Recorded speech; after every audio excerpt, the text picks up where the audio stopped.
Looks like it's that time. That's time, everybody. It is 1 o'clock, Colorado Mountain Time. Ready for a little Lifted from the Rut TV. So thanks for tuning in today, you guys. We are going to have a good time today. Our special guests today are going to be Dennis Avila and Adam Vibe Gunton. So if you know those guys, hopefully you're going to tap in today and have a wonderful time with us as we talk today about, I'd say, a topic that is near and dear to my heart. Well, we talk about recovery. We talk about transformed lives. We talk about addiction. And I would love to hear from you all about what topics would you like to hear about on this show. This show is for you. It's not for me, but it's to come to you live on Facebook to talk about topics that are real, topics that are important, and have a lot of fun too. I mean, heck, we're all kind of stuck in our homes in a way in this COVID-19 era. But during the show, I'd love for it if you guys would just put your topic ideas in the comment section of what you want to hear, maybe speakers you want to hear from, or if you know a musician that might want to perform. Always looking for musicians to perform at the beginning and end of our show. One way people hear about this is if you like, share, or make comments and encourage people to tap into having a lot of fun on Lifted from the Rut TV. So a couple other things too. We'd love to know where you're from. Put in the comment section of where you dialing in from, where you watching from. Maybe you're listening on your iPhone, your Android, your laptop, who knows, hanging out in your living room, sitting in your car. Who knows where it is? That is the beauty of social media. So Lifted from the Rut TV is designed to just bring encouragement, strength, and hope to people around the world, around the country. Today, we are actually going to be talking about the P word. That's right, the P word. What is the P word? Well, today we're talking about parole. I don't know what you were thinking, but parole is what we're talking about today. And why are we talking about parole? Well, because that's just kind of an important story that a lot of people live. And we're also going to be talking about probation. So the other P, the P and the P, the probation and the parole. I always love doing this in my living room because my wife's sitting over there at her desk, just wondering what the heck I'm doing. But anyway, all right, guys. So make sure you like, share, and comment on this. And let us know from where you're dialing in from. So here's why we're talking about parole. I don't know if you know my story, don't know my story, but in my hand here, I hold this wonderful piece of paper. Why? Because in year 11 of my recovery, I made a grave error in my life, which was putting me at looking at anywhere from 2 years of work release to 56 years in prison based on the open sentencing in Colorado. And I was sentenced to 13 years in the Department of Corrections. Thank God 8 of those years were suspended as long as I completed and successfully completed a 5-year prison sentence with parole and probation for the other charge. So all these different things happen at the same time, right? And in order to make all that lovely things happen, I just had to trust God in the process because it was stuff that was completely out of my control. Let's see here. We got a comment here. Oh, cool. All right. So stuff that was completely out of my control from how the sentencing and all that stuff would really unfold. But for a lot of people today is tax day, right? Today is April 15th. Pay your taxes. I guess it's been extended to July, something like that. But to most people, April 15th stands for tax day, right? But for me, in my life, in my journey, of the 5-year sentence I was looking at, I fortunately, thanks to God's grace and mercy, only spent 10 and a half months behind bars, 11 months in a halfway house. And on April 15th of 2015, I was actually, here's the paperwork to show it. I was actually granted parole, which was amazing. On April 15th, 2015, I was granted parole. And thank goodness, because I remember that day. I remember when my wife came and picked me up from the halfway house and took me home. And I had not been living at home for the last 22 months, 22 and a half months. So while I was away, she was basically a single mom, doing her thing, being, enforcer, nurturer, provider, everything. And I just remember the day I got to come home, and I was really grateful for that opportunity. And so fortunately, I want to talk about the blessings of parole, because there's a lot of people that go against the parole board, up to the parole board, right? And they don't get granted parole. And then they get denied, and they get denied, and they get denied. And that is something that is not easy to handle, easy to deal with, right? So that's what we're going to be talking about today. Parole. Some people have been on it. Some people have been off it. Got our guest coming in today, which is going to be Shoota, Dennis Avila, and Adam Vibe Gunton. Adam's hanging out back in the green room right now, kind of watching what we got going on. He'll be coming on in about 10, 15 minutes or so. But if I see a thumbs up from my boy Dennis in the green room, I'm going to bring him on here. Dennis, you ready to come on, brother? I think so. We're going to see. I think so. Oh, he's got a finger. Hold on a second. All right, I'm going to wait till a thumbs up come from Dennis, unless he's either praising Jesus or saying, hold on just for a second. So anyway, hey, guys, in the comments section, put your comments on there and go ahead and kind of put where you're from. Put your comments in here where you're from. Like, comment, and share it. And we also want to know what city you guys are tapping in from. So I'd like to know where people are coming in from across the country. Also wondering what you guys thought of the new intro that I have for this. So let's get your feedback on that for those that missed it. So here's the new intro we have for the show. Let's put your comments in there, what you think.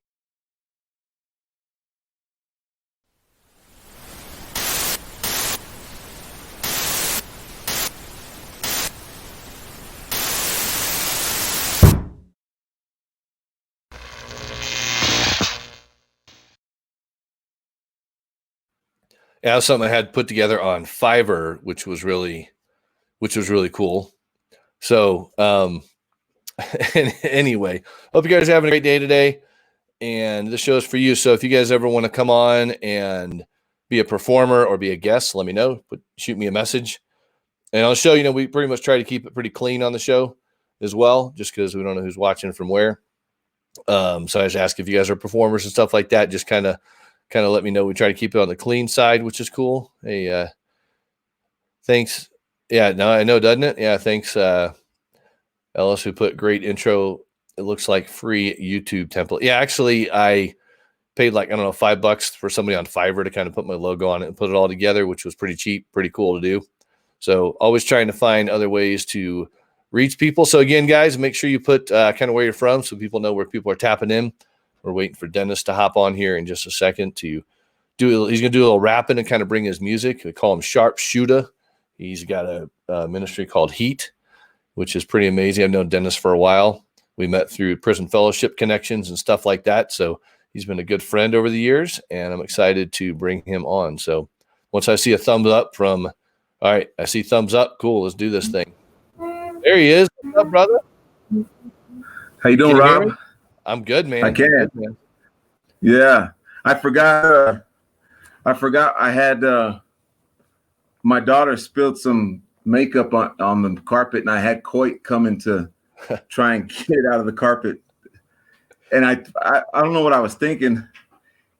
He's like, I can come at 1, and I'm crazy me. He's here. Yeah.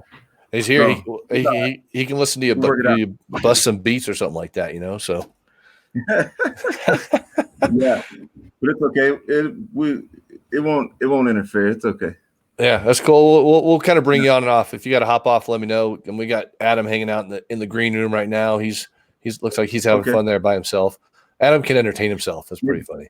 So yeah, maybe we can talk. Maybe we can talk a little bit, because I don't think it's going to take him long. Yeah, and then we can get to once he leaves, then we get to the music part. Yeah, let's do it. Yeah, why don't you share? Obviously here today tell stories about addiction and recovery and prison and incarceration, all that fun stuff. So give people a little snapshot of what is your story, and then I want to hear about kind of your your experiences with parole and kind of maybe some of the blessings that came out of it.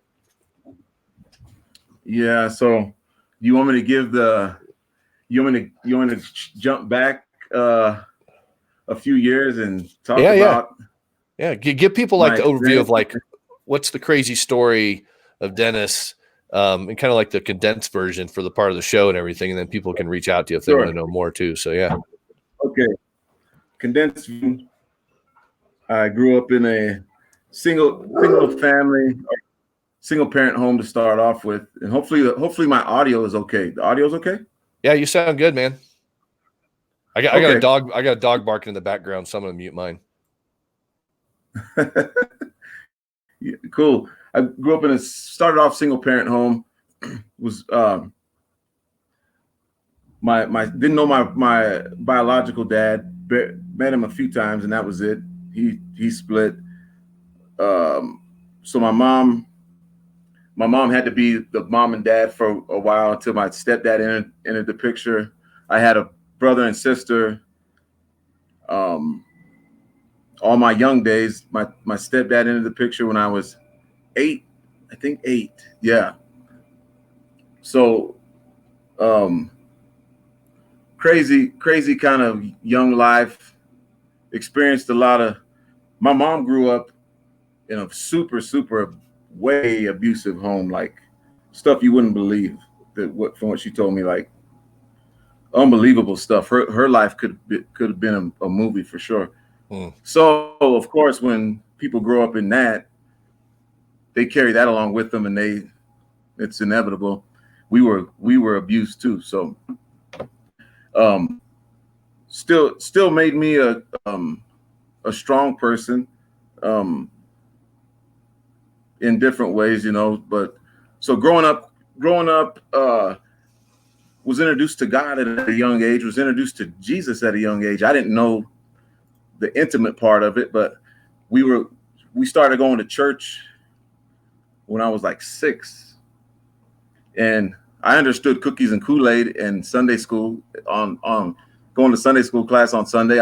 I knew the cookies and Kool-Aid part. That was the bait, to get us to show up and listen to the story. Then bring on the cookies and Kool-Aid. That's what I was waiting for, and the rest I could have did without. I remember the stories and all that good stuff, but so moving on. Middle school, stepdad was cool. When you're young and you see all the other kids in their family dynamic, and you're wondering why your dad didn't stick around and how come this and that, you have a desire for that. So finally you have a dad, and it wasn't the same. My mom wore the pants in the family. She kind of, looking back on it now, my stepdad was just like another one of the kids. Right. He did what he was told, and that was it. Do what you're told, and that's it. My mom was a tough lady. Tough lady. So I got to middle school. I was a smart kid. I caught on quick. In 6th grade, I was part of gifted and talented. I think they still have gifted and talented in schools. I tested high on all the tests that they give you in school, and they started sending me to DU to do computer programs. Okay. So, but I wasn't. I was more interested in socializing, and I really was interested in sports. I was athletic naturally. I wanted to play football. My mom wouldn't let me play football until I turned 11. She let me start playing football, and I excelled immediately. Excelled quickly. I was a running back, and I was fast. And when I was 11, I started getting muscly, big. Like I looked like I worked out when I was 11, but I didn't work out, but I looked like it. Yeah, you look like you work out now at your age now too. So that's continued on, right? I haven't been to the gym in years, and I still look like I work out. But at any rate, so moving on. At age 10 was the first time I tried marijuana. Being around my cousins, they were into that stuff. My older cousins, they got me to try it, and the door opened. Terrible. So academics started messing up. I wasn't too focused on that. Should have been, wasn't focused on that.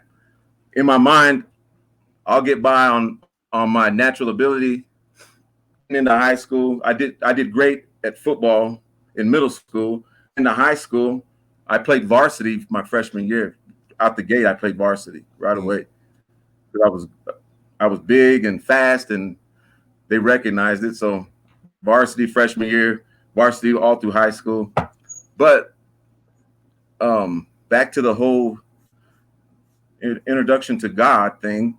By middle school, my parents had stopped going to church by middle school. They got out of church. I kept going to church, then eventually stopped going to church. High school, by my senior year, I messed up the whole football thing, being social, still smoking weed, acting dumb, going to parties, chasing girls, all of that stuff. But at age 15, I realized I was naturally inclined to make music, could sing. I taught myself how to play piano and put chords together. I wrote my first song at, I think, age 14 or 15. Nice. What was the title of your first song? Oh, man. Bro, I don't even remember. Bro,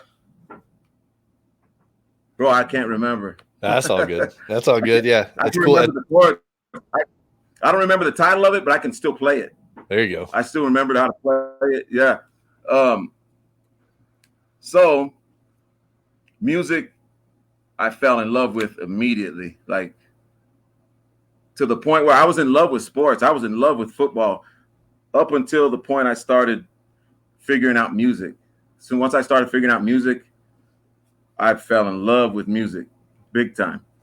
So started getting into trouble in, I'd say, 9th grade, really getting into trouble, like probation, getting caught doing this, getting caught doing that, got caught with a gun, unlawful discharge of a firearm, hanging out with the wrong people, this and that. So I messed up my chances to go to college. I started getting offers from colleges. Even I started getting offers from colleges just based off of my SAT scores. All right. And then they started seeing me going to the game, seeing me play. Then based off my SAT scores and then seeing me play, they were, are you interested? Are you interested in going to this college, that college? And then I messed it all up off a couple dumb decisions and getting caught with drugs. Yeah. So drugs will do that. Hey, quick question. Is your carpet guy, has he run out of the house yet here in your story, or is he still there working on the carpet?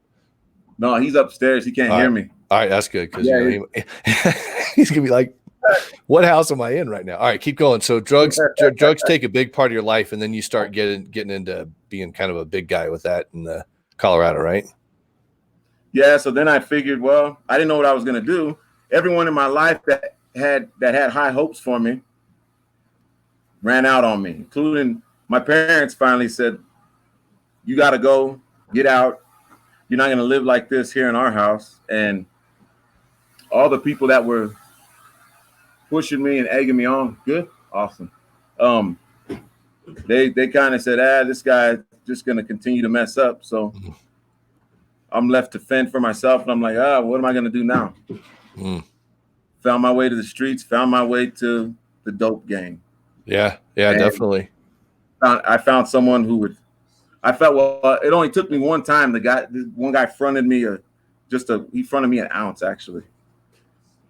And I made sure I didn't ever want to owe anyone money. So I took that and turned it into, I can't remember, enough for me to come back and buy like four times that. Right. From that turned into, I was in ankle deep to start off. Next thing you know, I'm in this deep, and I never even expected it. And it happened so fast. I'm like, whoa, what happened here? Next thing you know, I made it a point not to be, I didn't want to be the guy standing on the corner making nickels and dimes. I was smart enough to see that's the guy that goes to prison. Yeah. So I wanted to deal with. I didn't want to deal with drug addicts. I wanted to deal with business people, which is what I did. So I dealt with business people, and I was able to, not bragging about it, I was able to do it for almost 10 years and not get caught. And then the day came, right? I'm sorry.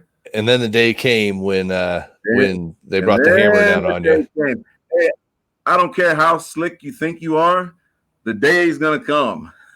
You're either gonna die or you're gonna go to prison. One of the two. Period. There's no way around it. Someone's either gonna come and get you, because everyone can see what you think no one sees what you're doing, but everyone sees what you're doing. Either the cops see what you're doing, or people that rob drug dealers see what you're doing.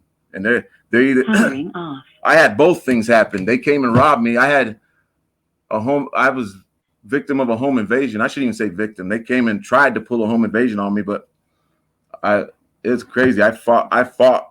I didn't even have a gun, and they had guns, and I fought them off still. Wow. But not bragging, but craziness. Yeah. I got caught, and I had saved up money for that day, just in case. Put money aside just for that day. Had to go get that money for that day. Paid probably the best federal attorney in Colorado, and they call them super lawyers. I was looking it up just the other day, and once you've achieved this and that in the United States, there's only a certain number of attorneys in Colorado that achieve quote unquote super lawyer status once you've done these certain numbers of things. But the super lawyers want super money too.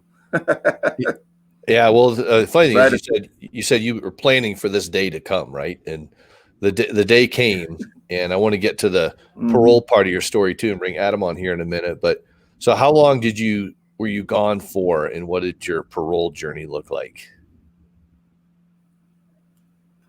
Thank God, it was only in God's plan for me to do 2 years. Initially, they tried to give me, if I wouldn't have had an attorney, if I wouldn't have had the money to get an attorney, they were going to give me 48 years. Dang. 48 years. If I would have had a public defender, I would have gotten 48 years. Yeah. Man, so, two years to 48 years, man. That's like, I was looking at 2 years work release to 56 years. And it's crazy. It's crazy the span you can be looking at. But so you were gone for 2 years. Was gone for 2 years. I signed a deal for, they said 6 years maximum. So my attorney got him down from 48 years to 6 years. The judge said 3 years with the mandatory 3-year parole. He gave me the 6 years technically. And I did 2 years, got out, and parole. Boy, in Colorado, it's a business. Did you know that Colorado is what they call a seated state? Did you know that? Tell people what you mean by that. So seated means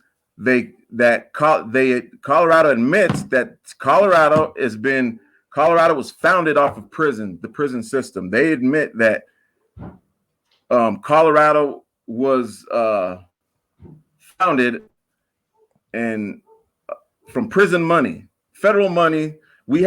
I think we have one of the oldest prisons in the United States, which I think is territorial. Yeah. So prisons and they get and the jobs it provides. Hey, bro, I got something for you. And the money it provides helped establish Colorado. So yeah, the budget. You know what the budget for the state of for people listening, the budget for the state of Colorado, you guys, is over $1 billion for the budget for the Department of Corrections for 2020. That doesn't include county jail now. Right. Yeah, prisons. When I saw that for 2020, I looked it up and I saw that for 2020, bro. I was here at home alone. I got up and I started pacing and I was angry. I'm like, this has to stop. So I'm going to get to that if we have time. How much more time do we have just to talk about this? Yeah, we're going to bring Adam on in a minute to kind of talk about his journey with probation and his kind of story too, to kind of mix it up a little bit too. But we want to talk about like the Okay. nuances that happen in parole. But yeah, so just kind of we'll button that part up, and then we'll bring Adam on, and then you can come on at the end, and all three of us will talk, and then you can do your performance. Okay. Parole for me. I had my mindset after going through this. I couldn't. When I got to prison, I was like, I can't believe I'm here. This is. Before that, I had never even been to county jail. I had been arrested, gone to whatever district I was in, and got right out. Got to whatever district I was in, and got right out. I'd been arrested several times, but I never even made it to any county jail ever. So here I am, went to county jail, DRDC. I hated that place. Man, you know how long I was at DRDC, bro? Yeah, you were there for an extended period of time. Most people are like 2 weeks, but you were there for like. Bro, I was there for over 3 months. That's messed up. Bro, by the time when they came and put the bag under my door, I pushed it back out. I said, nah, I'm staying, man. You tell them I'm staying. I'll do my whole time here. Oh man. So parole for me was okay. I was had my mindset that whatever I got to do to make this happen, I'm gonna make it happen. But they set you up to go back, man. I'm telling you, it's cold setup. Cold setup. It is not set up for you to succeed. There's nothing there. There's no corrections involved. It is not set up for you to succeed, period. It's set up for you to go back, for it to grow, and for the powers that be to make more money. That's what the system is, period, point blank. I'm not saying that because I went through it. I got out and I didn't go back. I didn't, there were no hiccups for me whatsoever. I never violated none of that. I went through it and did what I had to do. But I'm telling everyone watching or anyone listening, it is a cold setup, period. Cold setup. Yeah, look at the comment I just put up. I typed something. I said, "Parole equals payroll." That's a fact, Jack. That is a fact, Jack. Hey, let me, Dennis. I'm gonna bring Adam on real quick. Let him tell a bit of his story. Okay. And we'll circle back, and then I'll bring the three of us on, and then you can wrap it up with some rapping and some music, so you can get ready for that. So, sound good? Yes, sir. Yes, sir. Thanks, All brother. Right. All right, Adam, you ready, brother? You. All right, you got it. All right, I think Adam's ready. He's just chilling in the back there. Wait, there he is. What's up, Adam? What's up? What's up? Hey, man. Just hanging out. What'd you think of Dennis's story so far? Man, it's couldn't imagine getting home invaded and beating him off without a gun. Well, like I said, he's Dennis is not a small guy either. He's a strong dude. So yeah. But you know, I mean, they come in, they got got the crazy journeys and stuff with that. But I know when you and I were talking, and I hit you up, and you bounced back at me, and it was like, hey, you know, parole's not part of your story, but probation is. And you got a little journey too. I know you were on last week doing some performance with us, and I mean, you've been on Sober Open Mic. You're just kind of a guy that's around, which I love in what you do. But tell people a little bit, just kind of the snapshot of like what your story was that led you to get onto probation, and what your probation experience was like.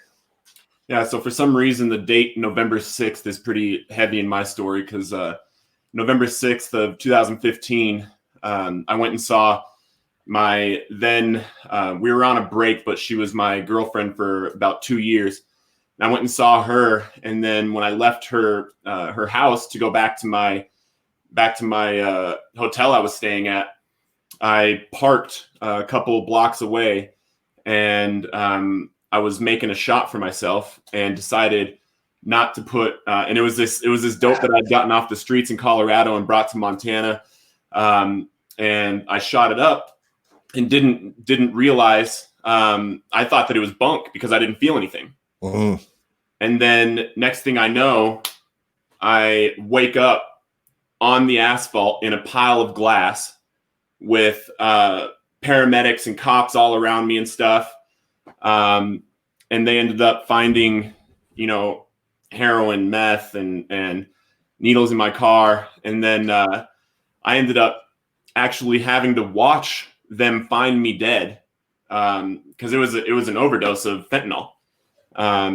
And I ended up having to watch that video in court of them finding me from the police camera that was on his vest. But the crazy thing was that even though between the time that this happened, they put me on this drug patch, right? But then I was drinking heavy. I wasn't able to stop using something. And then from then until I actually watched that video, I was using that whole time. And then even when I watched that video, I just decided to give up heroin. I was like, yep, that's that because of what you look like on it. Is that why you're like, holy cow, that's like ugly? Dude, I was 148 pounds. I'm 200 right now. I was 148 pounds, and the imagine being in a courtroom looking at a 52-inch television screen in front of your face of your dead body. Because he literally had to like beat my chest because it's supposed to cause enough pain in order to wake the person up, but it wasn't working. And he dragged me from the car by my wrists like this with my hands over my head. My eyes are wide open, looking up into the sky with gray smoke over my eyes. And then he makes this, and then he goes like this and goes above my body like this. And this camera is just going up my feet, up into my eyes. And my eyes are looking straight through the camera into my soul, right? And for some reason, that still wasn't enough to get me to stop using drugs. Isn't it amazing how we can laugh at this now. We can look back on it, right, and be like, holy cow. But for people that don't understand the worlds from that we come, it's like, dude, what in the world? But yeah, you think that would shake you up and be like, straighten up, boy. But nope. Right. And then I got on while I was out on bond, I was able to move to California because this happened in Montana. I was able to move to California. And of course, me being this is something that I learned back in the first time I got in trouble in 2009 was you gotta find the place that does UAs that doesn't watch you pee. There's only one per county. You just gotta search and search and search for that one place that doesn't watch you pee. And I would find it and I would just take fake pee in there. And it was working. And then one day it came back too cold. Yeah. And for some reason, even after talking to the judge and being like, I don't know, I have no idea why, why it would come back cold. I think there's a conspiracy against me, right? And here's the thing, like the system is set. Like I 100% agree that the prison system, the probation system, even the driving, the DMV and tickets and things like that, it's all set up to oppress. It's not set up to make you better. It's not set up to teach you. It really isn't. However, the way that our minds perceive it can also change the way that it acts for us. Because I can tell you once I was actually, I was given a ton of charges on that. Way more than just possession. I should not have been given reckless endangerment causing serious bodily injury. I shouldn't have been charged with, what was the charge that it was like, it was basically intentional or trying to kill somebody because I drove after shooting up, which was a mandatory or something. Yeah. Yeah. It was crazy for a freaking sick drug addict. Yeah. I was sick. That's it. And they were talking about giving me 5 years. Well, that was in Montana, or was that here in Colorado? In Montana. Yeah, it was in Montana. Okay. Yep. They're talking about giving me 5 years for that. And thank God, like I had the money to get an attorney, and we found some things here, found some things there, and I ended up getting 5 years of probation. But then here's the thing: even being put on probation, I was just honest. I was like, you know what? I might as well just go to prison because I can't stop using. I can't pass a UA. I can't get away from being homeless. Like my life is going down the crapper. So my experience with it and the way that I perceived the system once I was put on probation was that they weren't out to get me. I started perceiving it as they were trying to help me, because I do believe that there are people within the system that is set to oppress us that are trying to help. I was blessed with some great probation officers that I went in to their office high out of my mind on a whim. I didn't have an appointment, knocking on the door.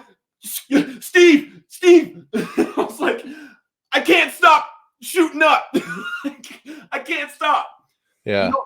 And that's the thing. Like, and then he tried to help me get treatment, right?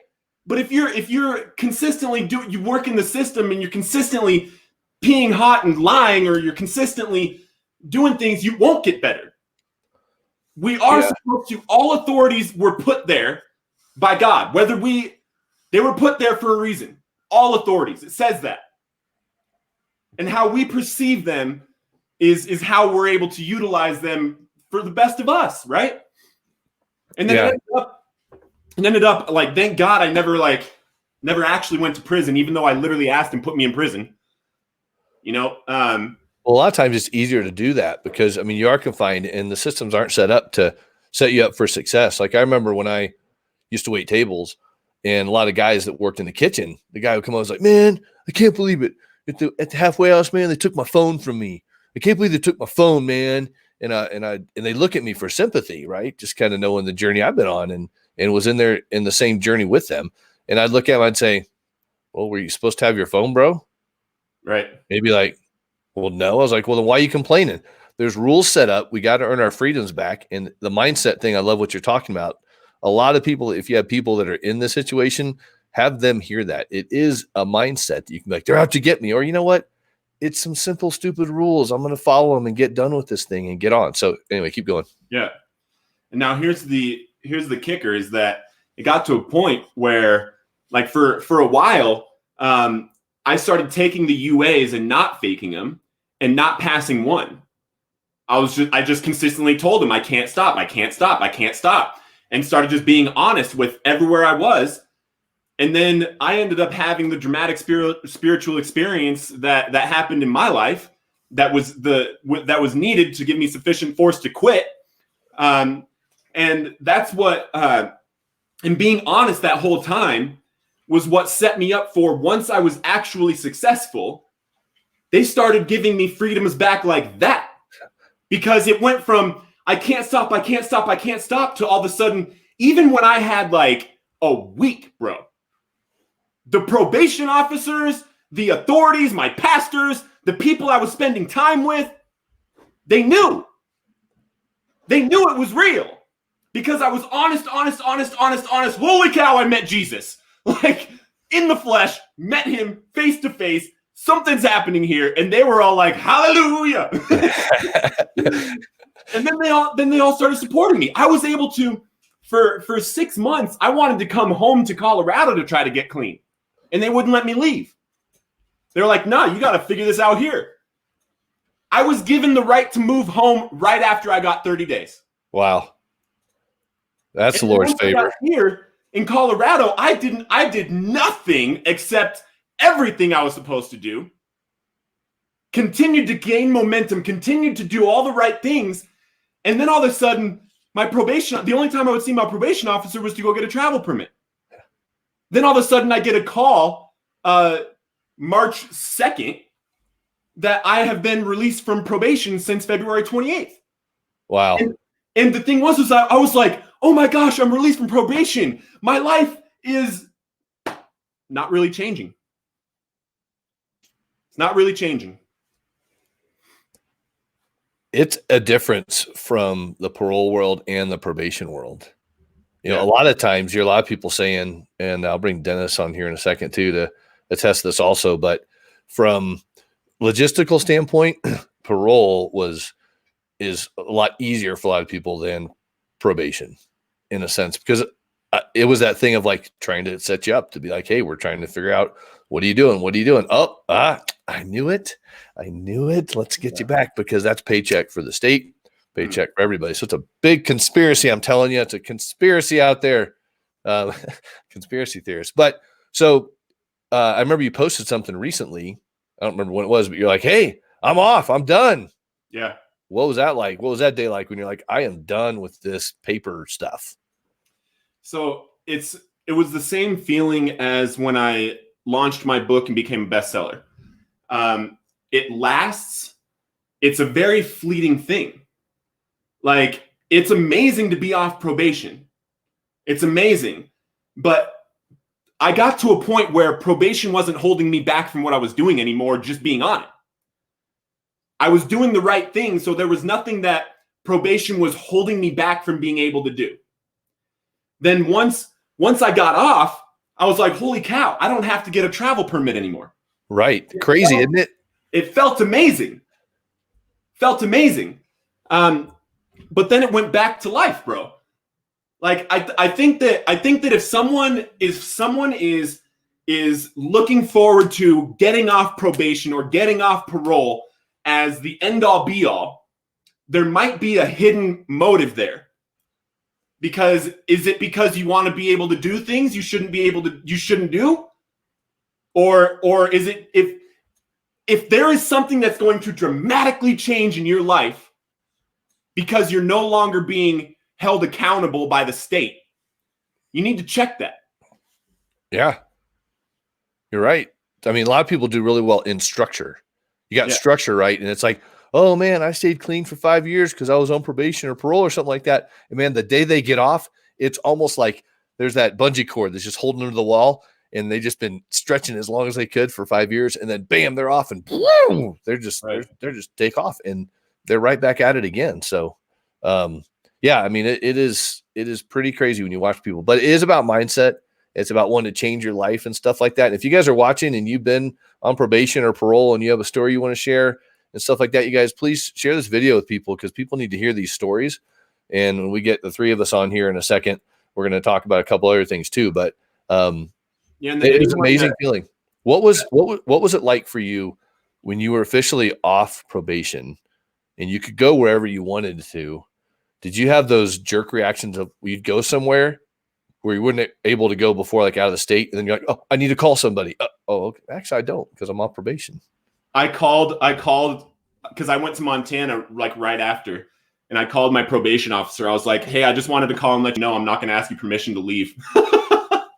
That's awesome. Me and her had built that kind of relationship where it was good. I was like, hey, I'm going to Montana and just wanted to let you know that I'm not going to ask you permission. But then, this quarantine thing happened, so I feel worse now than when I was on probation before. More freedoms are taken from me now than when I was on probation. Yeah, it's crazy. I'm sitting here watching you, like, I feel like I need to be standing up when I talk with you, because it's just there's moving around and good stuff. It's good things. It's good things happening there. Well, hey, thanks for sharing part of your story journey. Why don't you get a plug for your book real quick, and then we're going to bring Dennis on.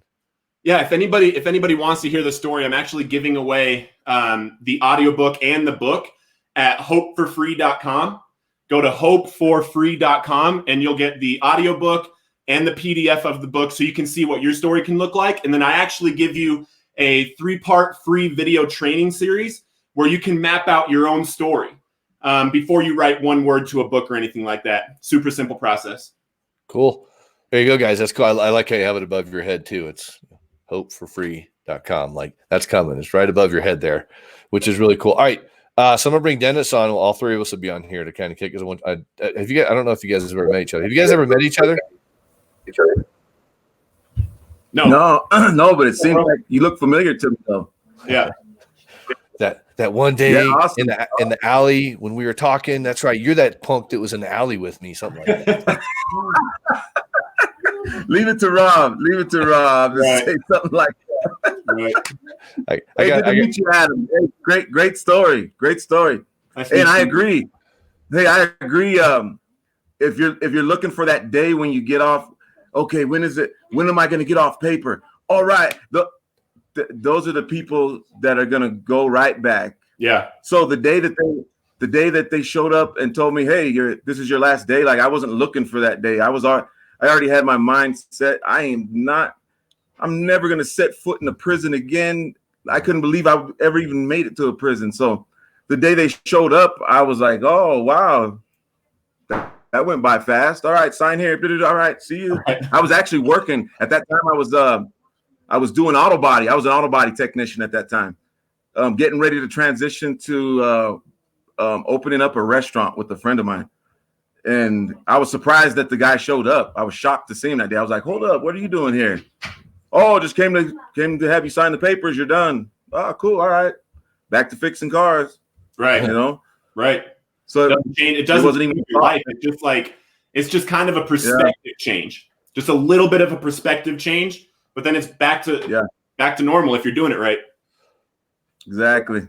Yeah, and here's the reality for people that are listening right now too, is that both of you guys shared this, and I've shared this already as we've been talking today, is that no matter what's on paper, right? We all three come from a faith perspective right now, right? But in whatever is on paper, I just want to encourage people out there, because Dennis, you said like what, 56 years potentially? Is that what you said that you were looking? Did you say you were looking at 56 years? A prison time? No, not 56. I don't know where almost I got that 50. from. They almost 50. Okay. Almost 50 years, yeah. Yeah. So, that was me. 56. That 50. was you. Adam was looking at some other stuff, but the reality is they throw whatever they can at you, right? Knowing it's going to come down to a lesser degree of things, you know? They want you to take the deal, man. They want you to take the deal. Yeah. When you look at 19 felonies, 13 misdemeanors, you know, like, I mean, you never know what you're going to get. But the point is that in the journey of like, you know, supposedly being gone for 5 years and getting home in 10 and a half months, God can do amazing things through our stories and the power in those stories. So never to lose like faith or hope or any of those things, because now, thank goodness, Adam, what you went through, you're inspiring people to be better at who they are. Right? I mean, you're doing crazy things, Dennis, through your music and your story, everything you're doing. And we met through Prison Fellowship. Like, the three of us get to impact a heck of a lot of people around this world because of the journey that we've all three been on. So we're like the three amigos. Ready? I don't remember what their dance was. But. And I want to touch on that real quick. When you're talking about what the government, what the state says about you on paper is not your identity. And it's not what God says about you. That's right. There is only one. There is only one piece of paper that gives identity to you that actually matters. This right here. This is the only truth about who you are. Every time, 100% of the time. Amen. Amen. That's awesome. Hey, that's awesome. Congratulations on your book too, man. That's great. Thank you. I'm going to, I'm going to share that also. I'm going to share that as much as I can, every opportunity I get. So the Lord's blessed me to if someone would have told me when I got out that I'd be doing all the stuff that I'm doing now, I would have said, you're absolutely lying. Yeah. I would have never guessed that I'd be doing. I went to Washington, D.C., to the National Press Club, and they had me do a press conference with Prison Fellowship for Second Chance Month last 2018. Not this past year, but the year before. Had me do a press conference, you know, where the president does his press conferences, as an example of someone who went to prison, got out, and didn't go back, and has their own company, started a nonprofit, and just an example of someone. Give people a chance. If you give someone a chance, they can do well, because people have the mindset that, oh, you've been to prison. Oh, whoa, hey, no, hey, you've been to prison. Whoa, run, right. You know, give people a chance, and they can succeed. Just give them a chance, you know. So, I would never have expected to be doing the things that I'm doing now, and with the music that I do. And that's what I wanted to touch base on. Through Prison Fellowship, I met a great, awesome guy. His name is Jim Jones. He also went to prison. He was hooked on crack and was robbing banks in Nebraska, and they couldn't catch him. He finally got so tired of he'd go get the money and he'd go on a binge. He finally got tired of it and turned himself in. I think he did 4 years, and he got to see the system and guys going in and out, got out, got the training that he to start his own company.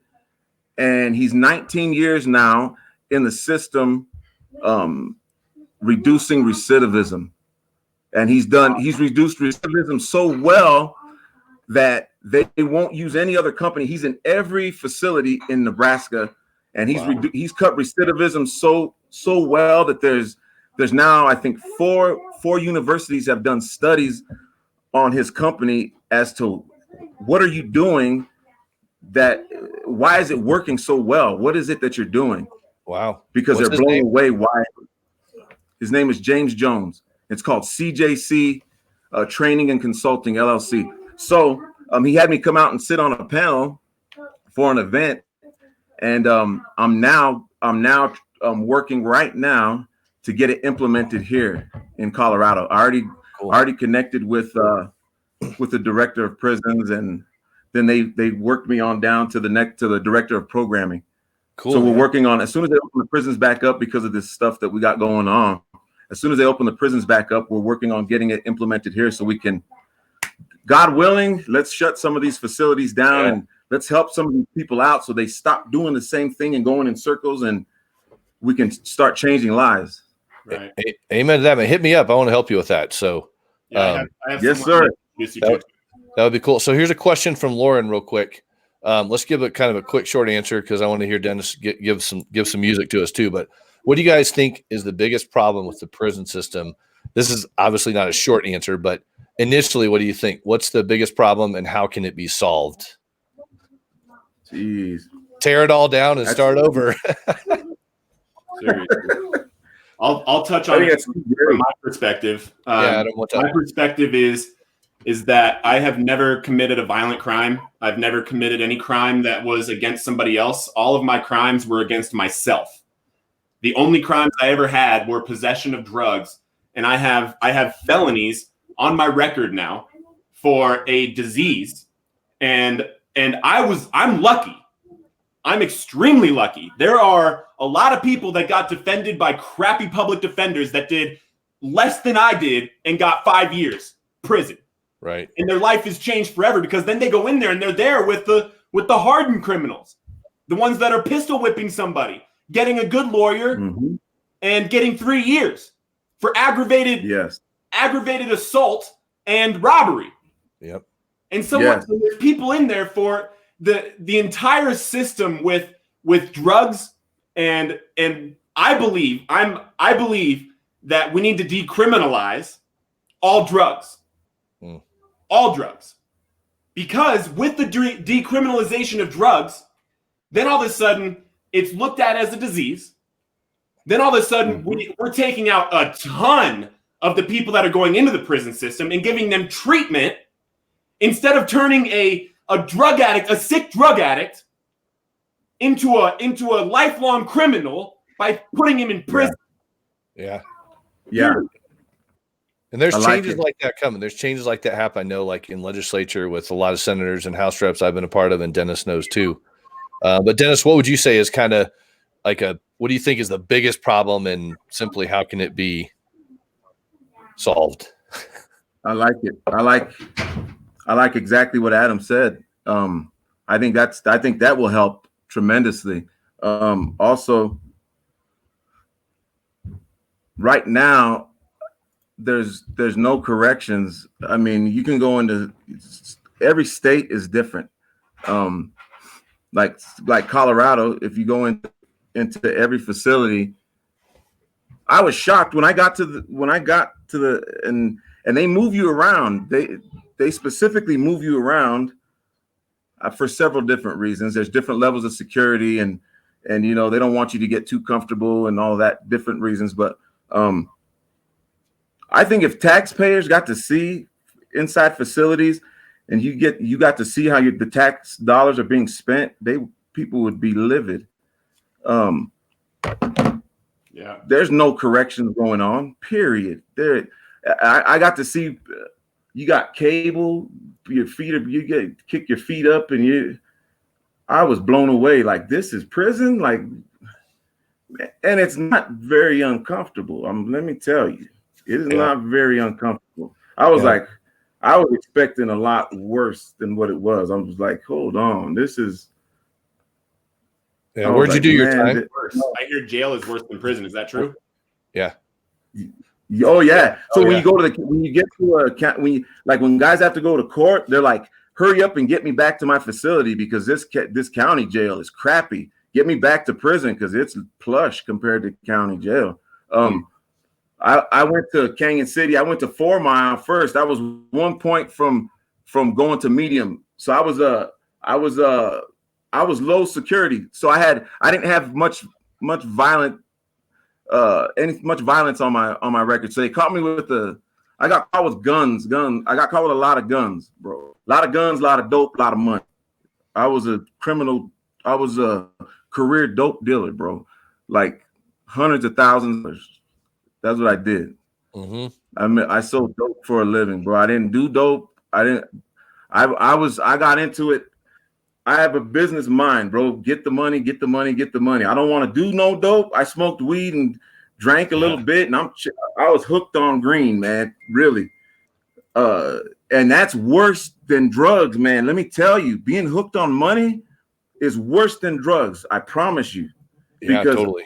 Money was my God. Money was my God. I put money before at the time I had a little boy, my oldest boy. I have 4 kids. And thank the Lord, I got out and was able to, God blessed me with a God-fearing wife and 3 kids. And before that, I had a son from another relationship, but I have 2 boys and 2 girls. But I put money before myself, put my life. Man, God had his hand on me while I was serving the enemy. Yeah. Looking back on it. Yeah. Yeah. Look back. Look. The home invasion, a shotgun went off right in front of my face, and I didn't get killed, bro. Like the guy pulled the trigger. I pushed the shotgun as when he came in the house. I pushed the shotgun up and pushed him, and he pulled the trigger. He came in. They came in ready to kill, and he pulled the trigger, and the shotgun went off right in front of my face, and it didn't kill me, bro. God had his hand on me. Yeah. Thank you, Lord. He still does. He still does, and he will. And you start talking about parole and prison, this kind of stuff.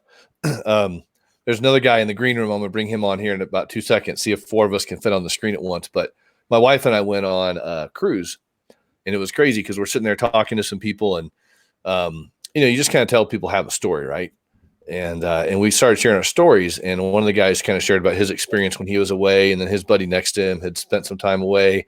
And then this guy sitting behind us here hears us talking, and he's like, "Hey, what are you guys talking about?" We're like, "Yeah, talking about the system in prison." He goes, "Oh, I got a ministry in Minnesota," and he comes over with the guy that he started his ministry with, and then a guy sitting down on a couple other like sunbathing chairs came down, and he said, "Hey," so all of a sudden we're all sitting there having like this meeting in the pool on a Christian cruise ship about everyone's time and all that kind of stuff away.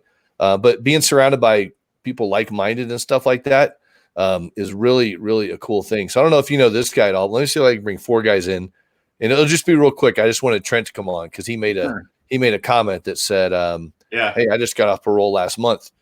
Congrats. So hold on. So I'm gonna see if 4 of us can fit on here. Let's see what happens. Oh, there he is.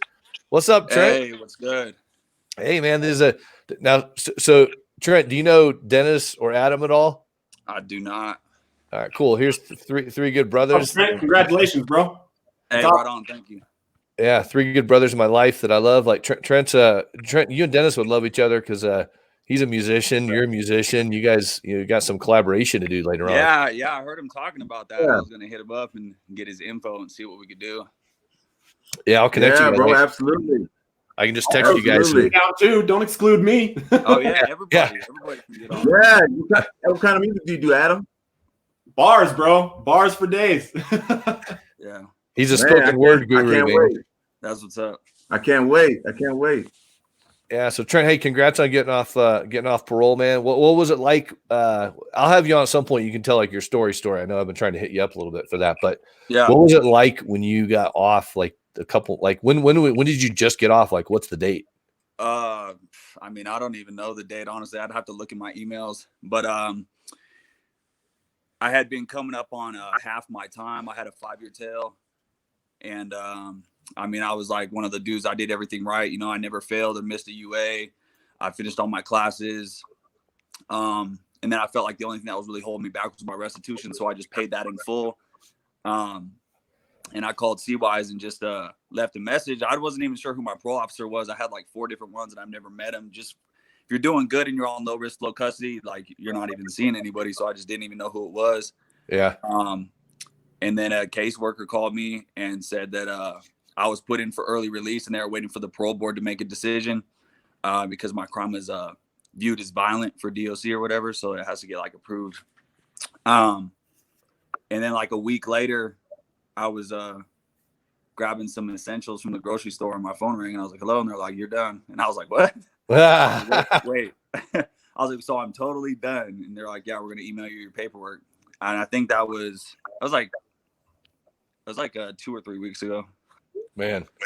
So that is a trip and that is cool. Yeah. I gave back like 2 years, 8 months on my tail because I was supposed to have 5 years and I only did like just shy of half that time. But just goes to show, you know, like you, I know you guys were talking about like some mindset. You kind of just you have to make that decision, you know, and, you know, I have a strong faith, you know what I mean? And I talked to God a lot while I was locked down just to really focus on changing my heart, you know what I mean? Because I can think that I want to do all I want, think that I want to do good all I want, but without that change of heart,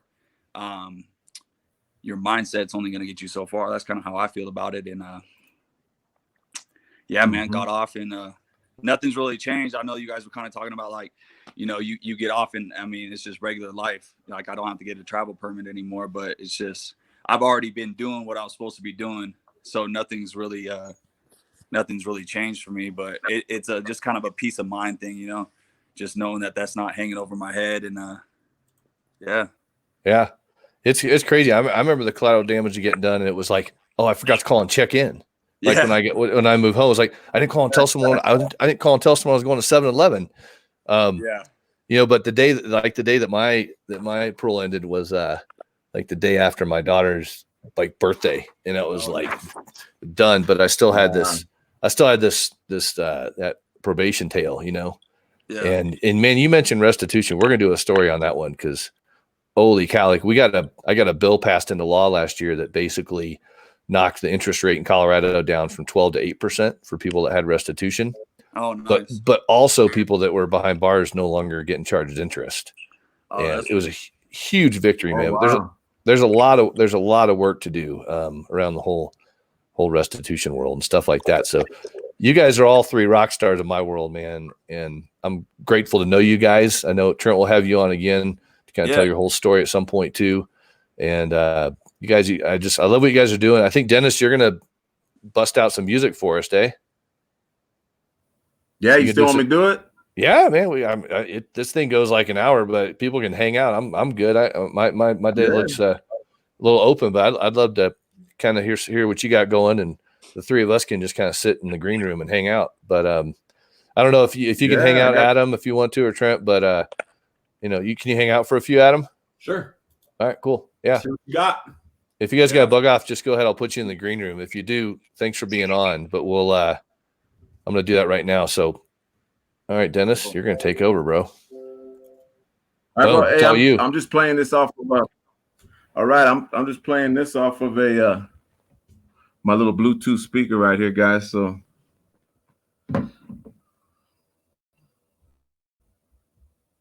and my daughter Justice helped me write the words to this. So this is going to be on I'm working on a project right now that's going to help tell my story all over again, which I put a project out that was kind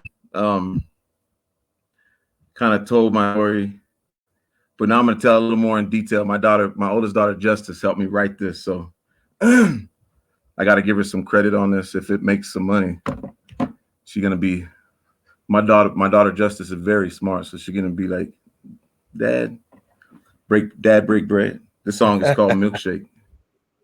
Max volume. All right, here we go. Hopefully you can hear this all right. The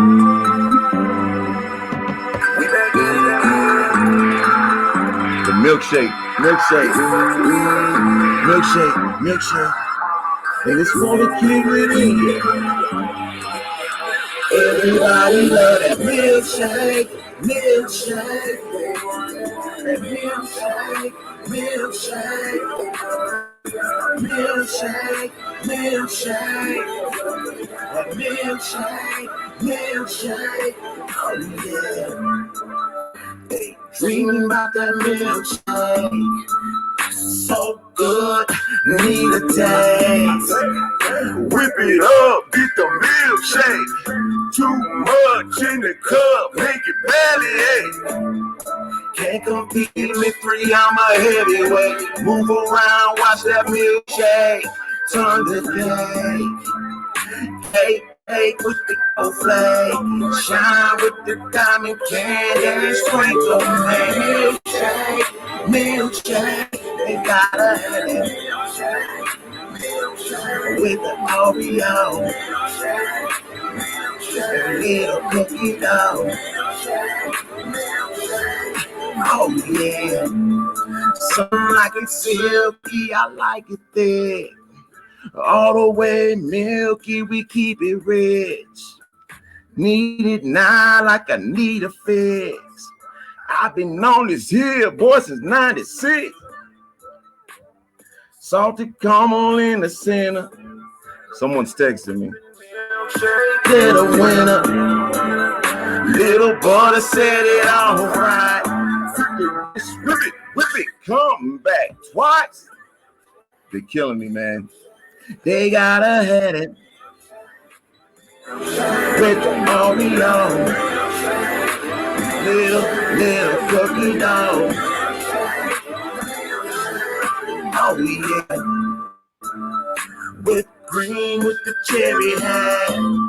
Knocking at the park when I'm up to bed. Drip on your neck. Little sticky. Keep them on that pretty Ricky up. They can't get enough, they be like, gimme, flip it, dancing on the ceiling, Lionel Richie. Milkshake, ice cream parlor, get it by the gallon. Milkshake, chocolate, sprinkles, Jimmy Fallon, milkshake, they gotta have that milkshake with the Oreo, milkshake, little cookie dough, milkshake, oh yeah. Everybody want it. With the Oreo, little cookie dough. Oh yeah. Oh yeah. Oh yeah. Oh yeah. That's it. Nice. Yeah. I love the fact your daughter's name's Justice, and we're talking about what we're talking about today. I mean, how cool is that, right? You know what I'm saying? Yeah. That's pretty tight. That's So pretty yeah, tight. Well, there's a couple little metaphors in that song. It's yeah, there's my daughter Justice right there. Come here, Justice. oh, Justice, what's up, girl? That was pretty rad. Nicely done with your dad. See, look, I can bring some words together. Hey, Justice. Here's my daughter, Justice. Here's my other little knucklehead. Here's my son, Cree. You got 2 knuckleheads in the house, 3 in the picture. Yeah. My other one more, really knucklehead. My other knucklehead no way. is Another somewhere. one? Yeah. So since they shut the schools down, it's my job is to teach the kids during the day. My wife is downstairs. They shut her job down, so she's downstairs typing away and answering calls and all that good stuff. So yeah. That's crazy stuff, man. Well, we've all been through quite a bit, and I just want to say thanks for coming on today, guys. Like, this was a true joy for me, and I just want to encourage people out there, man. Like, share, and comment on this. I mean, send it out to people so they can hear these stories. You know, I'm sure you guys will be back on with me at some point too to talk about other stuff in the future. But if you guys want to perform and be a part of this deal, be a speaker, talk about your story or something on the show, shoot me a message on Facebook, and we'll make those things happen too. And I just really appreciate you guys coming on and just being vulnerable with our audience here. So that's pretty amazing. Thank you so much. That's right. And hey, Adam. Yeah, Adam. Hey, Dennis? How do people find more of your music, Dennis? I'm going to put the thing that Adam put up. But all social media social media. All the digital platforms, bro. iTunes, Spotify, everywhere. D Sharp. You have to look D Sharp 4 Heat Inc. That's what you have to look for. There's another guy, D Sharp, the violinist guy. That guy is awesome. So if you look D Sharp, he'll pop up first. But if you look D Sharp 4 Heat Inc., you'll find all of my stuff. And we just put out a single, Faith. It's Zorilla and D Sharp Shoota. So I'm gonna have to start doing the D Sharp Shoota stuff. Yeah. So I can get away from the violinist guy, because he's built his name up pretty good, and kudos to him. He's really good. Yeah. Do I have that right? Can you see on the screen? Do I have that right? D Sharp. Yes, sir. Number 4 Heat Inc. All right. So check that out to learn more about Dennis, you guys. And then go. Thanks, Rob. Dude, totally, man. Let's go find Adam's comment here with his thing. You can go download Adam's. Oh, there you go. This is Rain. What's up, I Rain? wanted to say hi. How you doing? Hey. Well, today was a good day, you guys. Thank you so much. I'm going to wrap up here and let you guys head out, and we will catch up soon. Nice to meet you, bro. Hey, hopefully we can connect, Adam. Yeah, hopefully we can connect on some music, bro. Yeah, you should pick up that audiobook. I've got about like 7 poems and raps in that book also. I do bonus stuff in the audio. I'm going to get that right now. Cool. There you go, guys. All right, you guys have a good one. Thanks so much, guys.